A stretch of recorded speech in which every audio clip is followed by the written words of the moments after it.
magiya müxtəlif deməli məqsədlərə çatmaq üçün bir insan üzərində aparılan müxtəlif növ manipulyasiyalardır. Hansı növ manipulyasiyalardır? Onlar ara falçılarına, baxıcılarına və s. 300-500 manat verib magiya elətdirmək bu heç bir təsiri olmayan, çox savadsız, birinci, ikinci şəxsiyyət formalaşır. Və o şəxsiyyətə cin deyirlər bəzən. Bu, yəni cin insanın içinə girmir ki. Və cin nə anlayışdır ümumiyyətlə? Tarot kartları ilə fala baxmaq, bunlar fal oxları deyirdi Quran. Onun kimi böyük günah əməlləri. Günahı nədir bunu bilirsiniz? Günah odur ki, sən mənim həyatıma müdaxilə edirsən və beynimi kodlaşdırırsan. Salam, hər vaxtınız xeyirli olsun, doktor. Hər vaxtınız xeyirli olsun.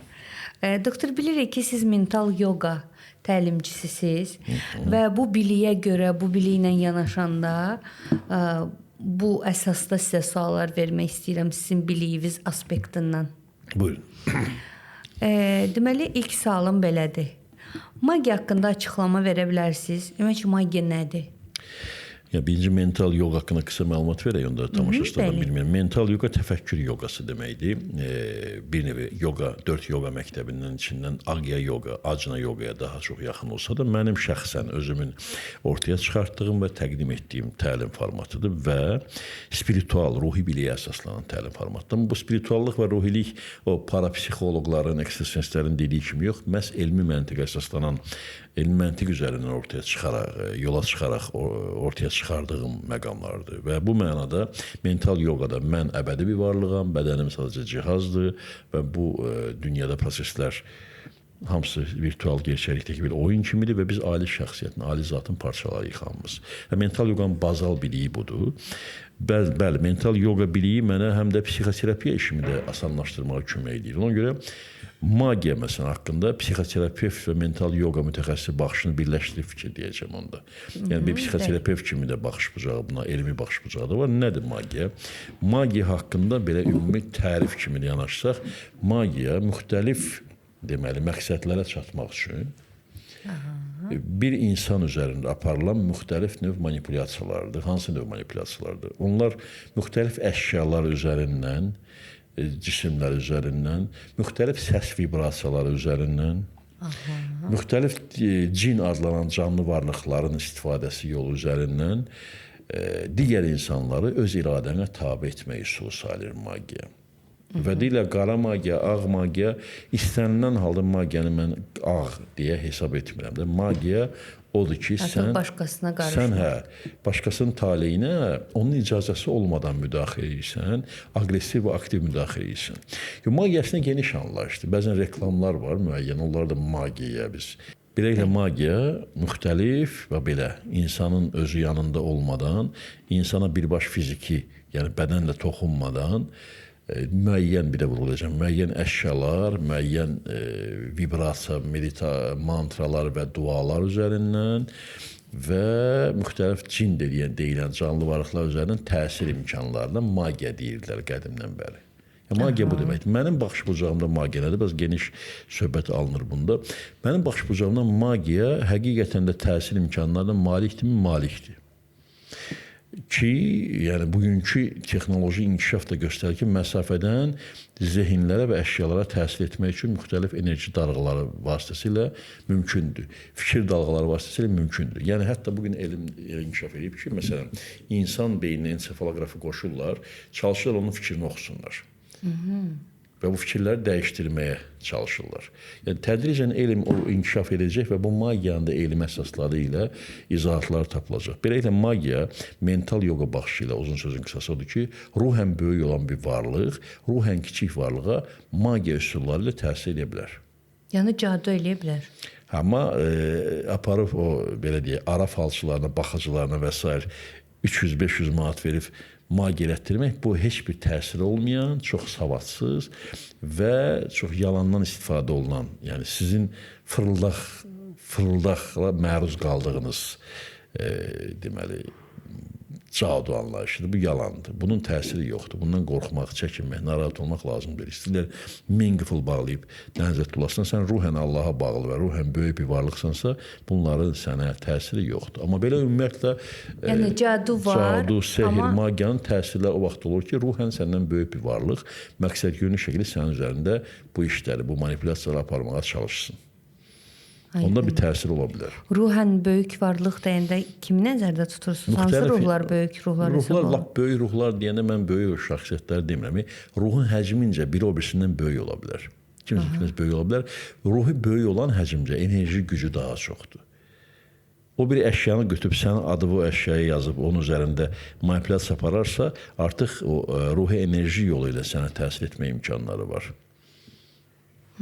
Amma bunun gedib kimsə 200-500 manat verib filan kəs cadu ilə götürdü, adını yazdı, iynə batırdı, nə bilim vudu cadusu elədi, apardı, qıfıl bağladı, dənizi çaya atdı. Bunların heç birinin, çoxunun sizə təsiri yoxdur. Xüsusilə sən əgər özün Allaha bağlı bir qəlbin varsa, Allahla ünsiyyətdəsənsə, ali şəxslə Allahla davamlı onu xatırlayıb, onu özünə yaxın hesab edirsənsə, boş söhbətdir. Heç kim sənə bata bilməz. Bata bilməz deyəndə, yəni belə sadə də deyil. Yəni gərək karmanı təmizləyəsən, gərək qədərin təmiz ola, gərək Allahla ünsiyyətin o qədər rahat və səmimi və elmi məntiqli ola ki, bata bilməsin. Mental yoga təlimlərində yer gəlmişkən biz bunu öyrədirik. Nəyi? Magiya ilə məşğul olmaq yox ha. Necə eləməlisən ki, sənə heç bir şeyin təsiri olmasın. Qorunmaq. Bəli, qorunmaq kimi. O zaman belə çıxır ki, qara magiyanın təsirinə düşməmək üçün Allaha yaxın olmaq lazımdır. Amma belə Allaha yaxın olmaq söz kimi çox sadə görünür. Adam deyir ki, mən dindaram, Allaha yaxınam, mənə cadu etdilər, təsir etdi. Ümumiyyətlə, Allaha yaxın olmaq birinci məntiqlə olmalıdır, dərk etməklə. Dərk edəndən sonra Allaha yaxınlıq hissi, doğmalıq hissi yaranmağa başlamalıdır. Yəni, yalancı inanclarla bu mümkün olmur. Yəni, özünü aldadırsan illər boyu. İnanc yox, məsələn, doğruçu inanc nədir? Allahın varlığına sabit bağlanmısansa, bu doğru inancdır. Amma kimsə sənə yalandan bunu beyninə yeridibsə, yalan deyəndə necə? Özü belə inanmaya, sənin beyninə bu informasiya yeridibsə, səndə bu format inkişaf edib ki, sən tam da inanmırsan onsuz da, şübhəlisən, təbii onda sən bundan qorunmaq imkanların zəifdir. Nə qədər Allah var desən də. Allaha güvənmək və Allahınla ünsiyyətdə olmaq məntiq istəyir. Birinci növbədə. Havayda ki, müqəddəs kitabımız Quranda da düşünün, düşünməz misiniz deyir. Əql etməz misiniz deyir. Dəvət etmir, Allahı hiss edin. Deyir, Allaha barədə əql eləyin və əqli nəticə çıxardın. Əqllə Allahın qapısını tapmaq, sonra Allahla ünsiyyətdə onunla deməli enerji, sevgi bağı əldə eləmək, onda sənə heç nə bata bilməz. Yəni, bu magiya mövzularına uzaq olacaqsın. Belə, bu şəkildə. Bir də var, təlqinlər vasitəsilə təsirlər. Yəni, məsələn, özünü təlqin. Filan kəs mənə cadu edib. Bu fikir bəhs edir. Bayaq dedim axı, bundan əvvəlki verilişdə, çəkilişdə dedik daha doğrusu ki, özünü təlqin gücümüz var bizim.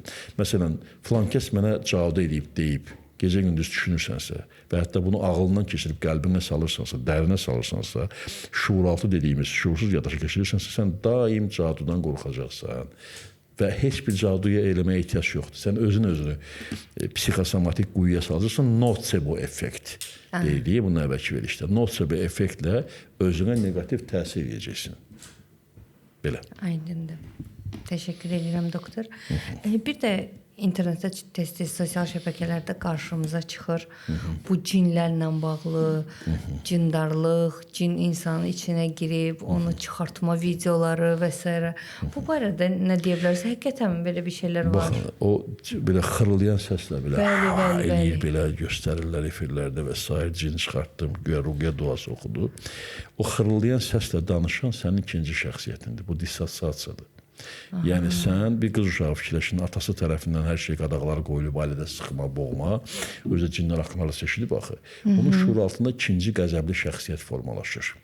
Ki o cindir, mən filan cinəm, filan əsrdə yaşamışam, insanın fantaziyası və təxəyyülü çox güclüdür. Və sanki içində cin var idi. Bilincə, ikinci şəxsiyyət formalaşır. Və o şəxsiyyətə cin deyirlər bəzən. Bu, yəni cin insanın içinə girmir ki. Və cin nə anlayışdır ümumiyyətlə? Bu anlayış nədir? Cin dediyimiz can sözündəndir. Ərəbcə kökü birdir, can və cin sözlərinin. Yəni canlı varlıqdır, elə bir canlı varlıqdır ki, bədəni enerjidən ibarətdir. Mental yoqaya görə bu ola bilərmi? Ola bilər.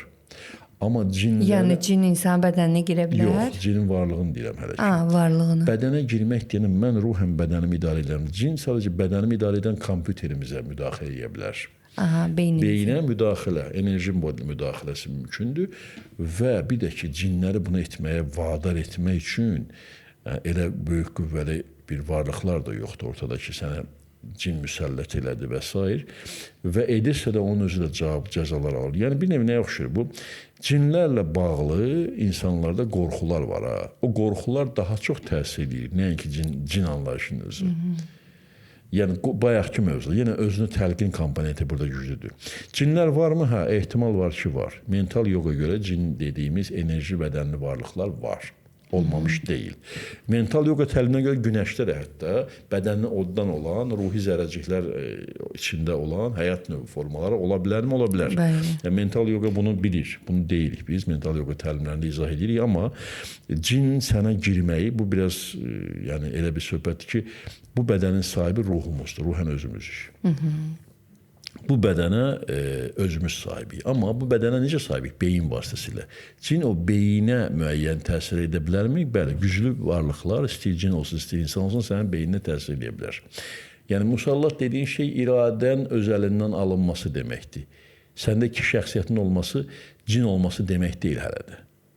Ona görə bu mövzularda aldanmamaq üçün, bu mövzularda daha dəqiq məlumatlı olmaq üçün mental yoga təlimi ilə yəni maraqlanmaq pis olmaz insanlar. Onda siz özünüzü o varlıqlara qarşı negativdə hiss etməzsiniz. Yəni, cindən qorxmaq, elə qorxu özü nəyə desən dəyir və sənin həyatını koruyur. Və cinlər sənin beynini idarə edə bilərmi? O vaxt ki, sən beynini öz idarəyindən çıxartmısan.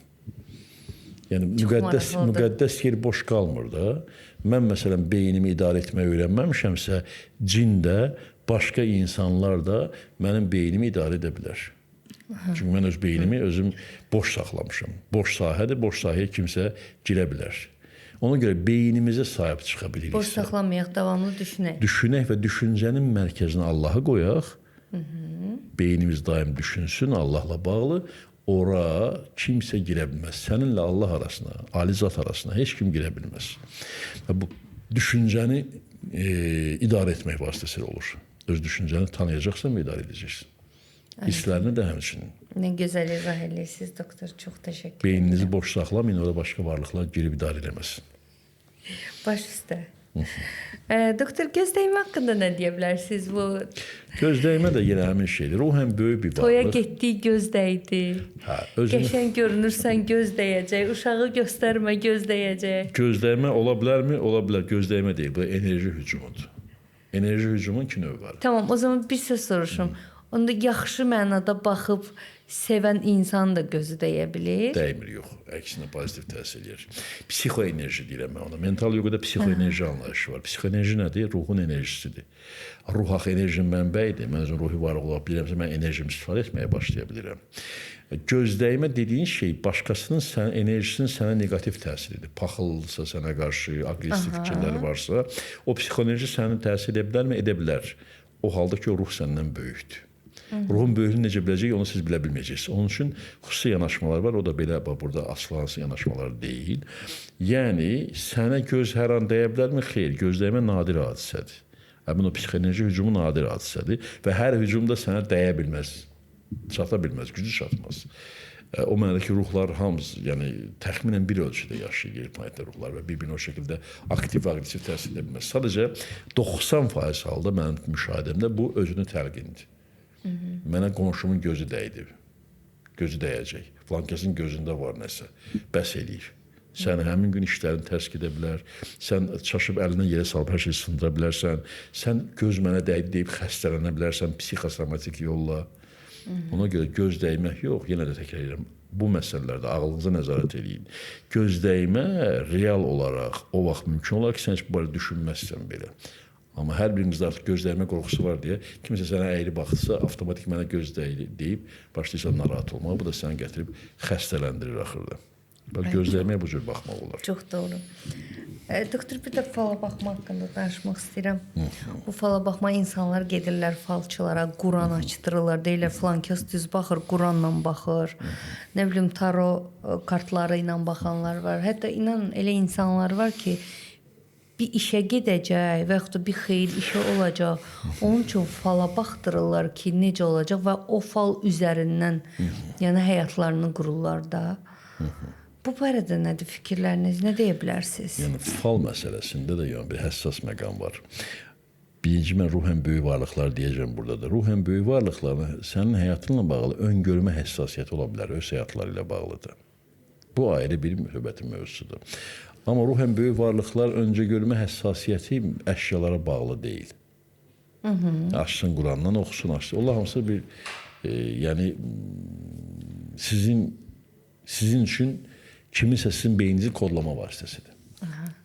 Yəni fala baxma çox vaxt nədir? Ortalama statistik fikirlər sənə deyib, aha düz deyib beyni idarə edir və o idarəçilik üzərindən gələcəyin haqqında artıq güvən yaradandan sonra məlumat verir. O məlumatı ya kartla deyəcək, halbuki kartlar orada yazılmayıb kartlarda, işinə sadəcə müəyyən özü üçün struktur formalaşdırıb. Yəni belə tarot kartlarından yüzlərcə tərtib edə bilərəm. Biz müxtəlif həyat hadisələrlə bağlı. Açıqlamaları da var. Hamısı özlərində. Ona həyatınızı onun üzərine qurursa, demək kimisə təlqininə tabi olursunuz. Öncə görməsi duyan böyük şeyx dediyimiz qədimdə şıxlı insanlar, Allahı tanıyan böyük ruhlar olub ki, sənə məsləhət yollar da verə bilərdi ki, bax, çalış filan cür davranma, nəticəsi bu ola bilər. Proqnozlar veriblər. Amma proqnoz fala baxma deyil. Bugün kitab açmaq, filan, deməli, tarot kartları ilə fala baxmaq, bunlar fal oxları deyirdi Quran. Onun kimi böyük günah əməlləri. Günahı nədir bunun? Bilirsiniz, günah odur ki, sən mənim həyatıma müdaxilə edirsən və beynimi kodlaşdırırsan. Mənim də günahım odur ki, mənim də bəli, günahım odur ki, mən sənə ağlımı sənin ixtiyarıma verirəm. Öz iradəmi. Demək, fal 90% halda özün təlqin, sənə beynimə təlqin eləməkdir. Sənin beyninə təlqin edirlər ki, səndə filan şey olacaq və sən onu güvənirsənsə, artıq ağlını verdin onun əlinə. Artıq onun təlqinindən yaşayacaqsın. Bu fala baxma bu deməkdir. Proqnoz vermə ayrı şeydir ancaq. Proqnoz elmi əsaslı bir şeydir. Proqnozlar da ulduz falı ilə, taro ilə və başqası ilə yox. Məsələn, psixi vəziyyətin, həyat şəraitimiz, ölkənin vəziyyəti, təxmin demək olar ki, məsələn, Səidə xanım bu potensialla ya başqası bu potensialla 5 ildən sonra harda ola bilər? Bir də özünü müsbət kodlama. O da işin bir 50% özün kodlamadır. Qalan 50% şəraitlər, şərtlər sənin qabiliyyətlərindir. Yəni, elmi proqnoz verə bilirik. Amma fal, bu artıq o günah, o mənada günahdır. Əslində, doktor, ona qosa analarımız hamısı falçıdılar. Necə? Sənin həyatın pis olacaq. Analarımız bizi məncə çox kodluyurlar axı. Yox, həyatın pis olmağı barədə yox. Ümumiyyətcə, analar çox kodluyurlar övladlarını. Və deyərdim ki, yarı 50%-dən yüksək hallarda anaların dedikləri olur. Çünki artıq biz eşidirik anada, o qədər bağlıyıq ki, onu bəli. O güvənə görə də beynim oturur. Deməli, nə vaxt məni fal beynimə oturub toxum kimi səpiləcək və ağac kimi bitəcək, mən qarşımdakına güvənirəmsə, onda onun sözünü qanun kimi qəbul edəcəm. Filan şey olacaq, həmin şeyin olma ehtimalı artacaq təbii həyatımızda. Plasebo və nosivo effekt. Bir də doktor, hazırda dəbdə olan sahələrdən demək istəyirəm. Bu numerologiya, astrologiya, bürclər. Sən bu bürcsənsə, bu həftə sənin başına bu hadisələr gələcək.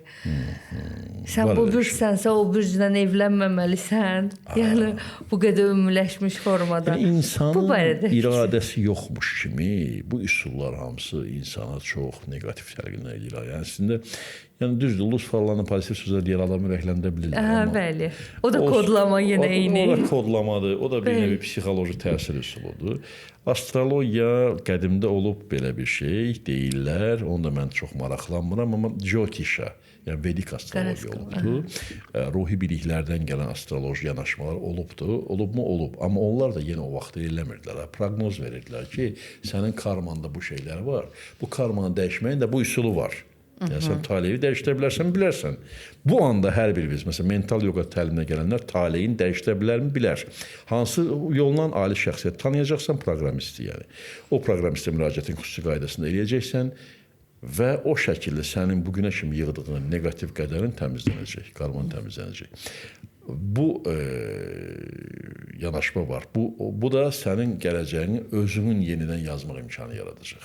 Amma sən gedib astroloqların dediyi ümumiləşdirmələr, çox böyük ümumiləşdirmələrdir. Orada sənin doğum yerin nəzərə alınmır, orada sənin doğum saniyəsi belə nəzərə alınmır, orada sənin ailə tərzin, düşüncə tərzin, insana kompleks baxılmalı. Amma yox, sən filan bölüşdənsən, sən başına filan işlər gələcək. Bu həqiqətən absurddur və heç bir elmi məntiqə, düşüncəyə sığmayan bir şeydir. Məsələn, cinlər daha çox məntiqlidir, cinlərin varlığı. Nəinki ki, astroloji bugünkü müasir proqnozlar, o cümlədən numerologiya. Numerologiya haqqında da çox maraqlı bir şeylər düşünmək olur. Məsələn, mən tutaq doğulmuşam 10 sentyabr 1974-cü ildə. Bu 10 sentyabr qədim Roma üsulundan gələn tarixdir. Miladi tarixdir, miladi təqvimdir və qəməri, hicri qəməri və təqvimindən, digər təqvimlərdən fərqlənir. O təqvimdə sənin doğum tarixin başqadır, burada başqadır. İndi hansı rəqəmlərlə ötürəcəksən? Niyə məhz sən miladi təqvimlə rəqəmlər hesablayırsan? Maraqlıdır. Yəni burada məntiq yoxdur axı, elmi məntiq yoxdur. O görə numerologiyada mən yenə deyirəm, sizi kodlama üsulu kimi baxıram və bu mənada məsəl üçün hətta regressoloqlar var, Səidə xanım, keçmiş həyatlara qaytarırlar. Mən bilirəm keçmiş həyatlarımız var, amma mən bildiyim digər məsələ var, keçmiş həyatları maraqlamaya nə ehtiyac var ki, nə varsa burada var da artıq. Bu mənada qazandığım elə budur. Buradan çıxış eləməliyəm. Keçmiş həyatlarıma səyahət eləmək biraz absurd gəlir. Çünki ruhən böyük, ruhi bilikləri olan, mental yoga və digər biliklərin, o elmi ləduni dillər fərqinin daxilinə varan insan sənin keçmiş həyatlarını qaytara bilərdi. Bu dəqiqə planetdə elə insanlar mən bilirəm ki, demək olar ki, yoxdur və sənin keçmiş həyatı qayıtmaq olaraq dediyin şey əslində uşaqlıq fantaziyaları boyatmaqdır. Hansısa filmdə özün şahzadəni yerinə qoymusan, desən mən filan əsrdə, filan ölkədə, yadından çıxıb o filmin özü, şahzadə idim o vaxtı. Bunlar pul qazanmaq, sizin ağlınız üzərində, sizin belə məntiqinizi çalışdırmamaq tənbəlliyiniz üzərində qazanılan fırıldaqçı pul qazanma metodlarıdır. Yəni bunu mən başqa da qoya bilmirəm. Aydındır doktor. Çox təşəkkür edirəm. Çox maraqlı, geniş məlumat verdiniz və sonda istəyirəm ki, bunlarla bağlı bir yekun fikrinizi bildirəsiniz, zəhmət olmasa. Yekun fikir nədir? Nə olur olsun, mental yox adını niyə çəkdik? Təfəkkürün gücü bizim əlimizdə olan yeganə silahdır. Təfəkkürün gücü də məntiqə söykənir. Məntiq, riyazi məntiqə söykənir. Məntiq də o deməkdir ki, əvvəlki fikirlər, elmi əsaslı fikirlər, məntiqli fikirlər, sonraki fikirlərin əsasını qoyur. Və sonraki fikir əvvəlki fikirləri inkar etməməlidir. Və mən təklif edərdim, nə qədər elmi sözlər kimi görünsə də, induksiya, deduksiya və empirizm. 3 dənə söz var. Gənclərə tövsiyə edirəm. Heç olmasa açın Google-da baxın, hardansa bunu öyrənin. Deduksiya, induksiya və empirizm. Hələ yaddan çəkirəm. Sonra bunların maraqlı məntiq mövzusu olduğunu, fəlsəfə mövzusu olduğunu izah edəcəm. Yeri gəlsə gələcək verilişlərdə. Gənclər təklifim budur ki, bunlarla maraqlansınlar. Yəni riyazi məntiqləri inkişaf elətdirsinlər, deduksiya və induksiya qabiliyyətləri olsun və empirizmdən də yad olmasınlar. Onda həyatda əldə etdikləri, etmək istədikləri, istənilən bilik onlara faydalı olacaq. Gənclərimizə də, hər bir kəsə də xoşbəxtlik və sağlamlıq arzulayıram. Təşəkkür edirəm doktor. Çox sağ olun. Buyurun.